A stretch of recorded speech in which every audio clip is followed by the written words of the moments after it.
Hi everyone, I am Jean-Christophe Roux from Marseille, and I will talk today about gene therapy, hope, myth, and difficulties. And you will see, I will try to convince you, to explain you why gene therapy is definitively an option to treat or to cure Rett syndrome, but also that we have to face several problems if we want to definitively cure the pathology. Is Rett syndrome reversible? We don't know yet for patients, obviously, but in a mouse model, in this fantastic paper, the team of Adrian Bird, they have shown that if you have a mouse here to synthesize, it's more or less a knockout mouse model. The mouse is really sick and pretty close to die. But if you succeed to activate MSCP2 even late during the pathology, they have shown that there is a strong reversibility of the disease, which is very exciting, and this is why many teams start to work on gene therapy. What is gene therapy? This is an experimental technique that uses gene to treat or prevent disease.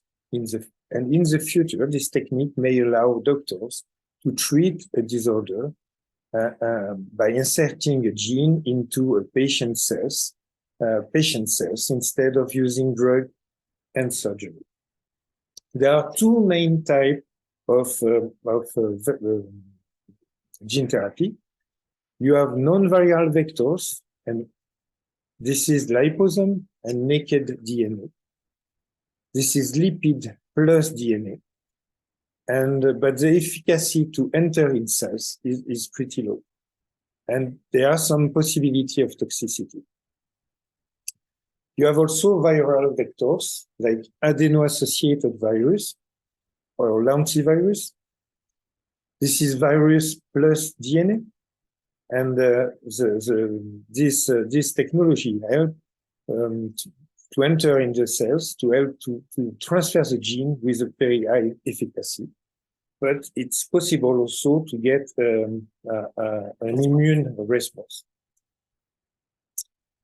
Now, what we know, this is the first difficulty that we have to face. We have to treat Rett girls, and MSCP2, the mutated gene, is located on the X chromosome, and all girls, they have two X chromosomes, but one is more or less disappearing, or it's not working at all. And this is in biology. What we want to do with gene therapy now, we want to treat this kind of mosaic of cells.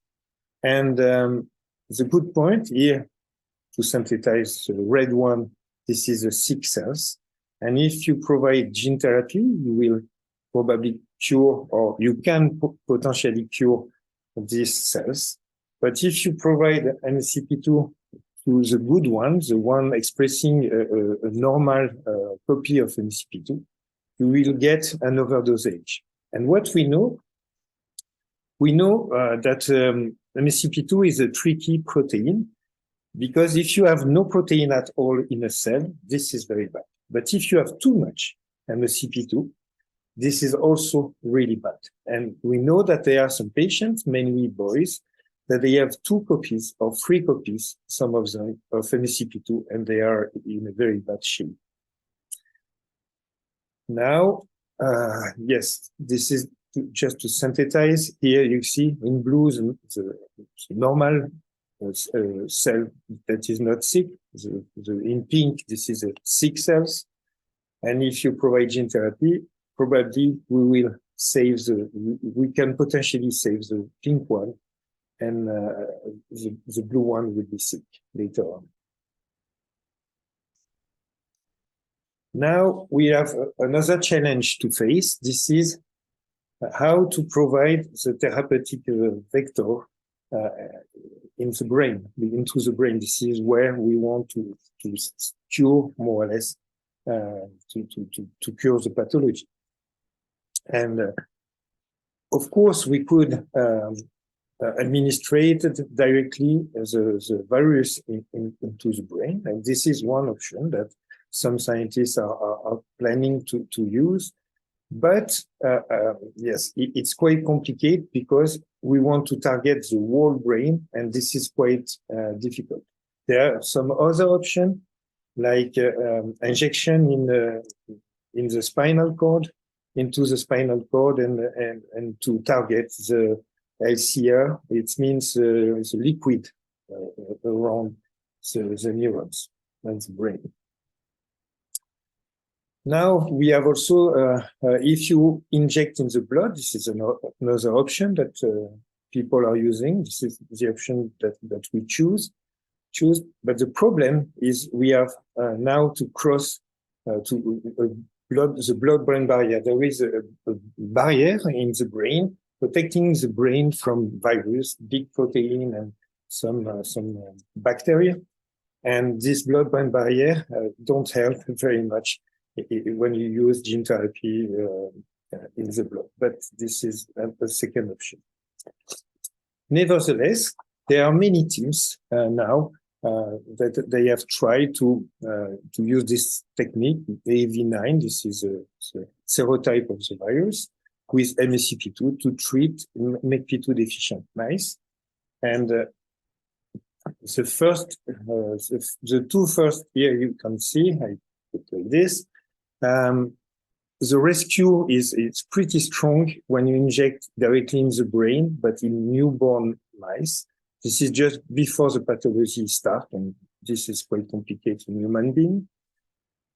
There is a weak rescue or partial rescue if you inject in the blood of a young adult mice. And this is exactly what we found in our hand in our laboratory. Now, what this is just to illustrate that one limitation, if you inject the AAV9 vectors with MSCP2 in the blood, here you can see, here the little dot in the control brain, you see many dots. But if you look here, this is MSCP2 provided by the AAV9 vectors, and we got only 8–10% of the neurons that are infected. Another problem, if you inject in the blood, this is what we found in our lab. This is if you inject too much MSCP2, a high dose of virus with MSCP2. You can see in green here, this is liver, the liver. There is a toxicity and there is apoptosis. There is a need then to develop technology to target more the brain and to avoid this liver toxicity. Now there is, just before not finished, but I can show you that gene therapy, there is this nice study that is quite exciting, that has been published several years ago, showing that if you inject not a full size, a full MSCP2 gene, but a truncated gene, a mini gene, it's quite fantastic because since the AAV vectors are quite small, it's sometimes complicated to have a full copy of the gene, MSCP2 gene. But if you use this truncated form, this can help because you can add to the virus some sequence that limit, that reduce the side effects that we saw in the liver.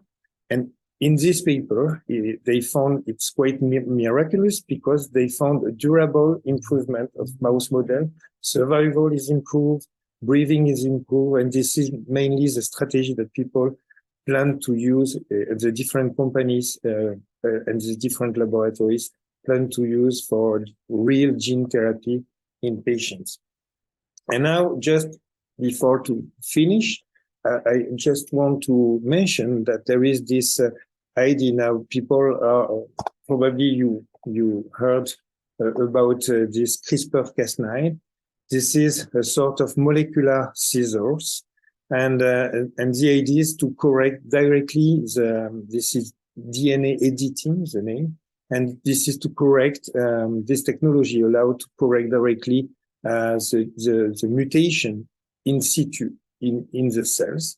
But there allows there is also there is a limitation, since the scissors are quite big, and the correction, you need to have a sequence of to correct and the mutation, and this is complicated to have both scissors and the corrected sequence in the same virus. But this is something that probably will be a huge option in the future.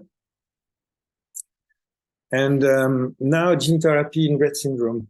Now, as a proof of principle, we have scientists has to demonstrate that gene therapy can cure Rett syndrome in a mouse model. This is what mainly people are doing now.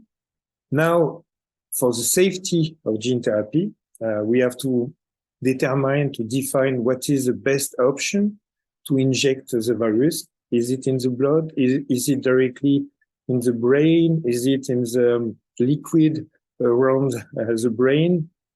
We have also to demonstrate that the treatment is safe and well tolerated in big models like primates, pigs, or big animals. We have also to minimize side effects like immune reaction, off-target effect, like we saw in the liver. And we have also to monitor the potential immune reaction in clinical protocol, probably by using also some immunosuppressive treatments, and to use immunosuppressive treatments. And now just I will end by saying thank you very much for your attention. I will pick up your question later on, and you will get a complement of information by Stuart Cobb. He will show you probably some very exciting results in a few hours. Thank you very much.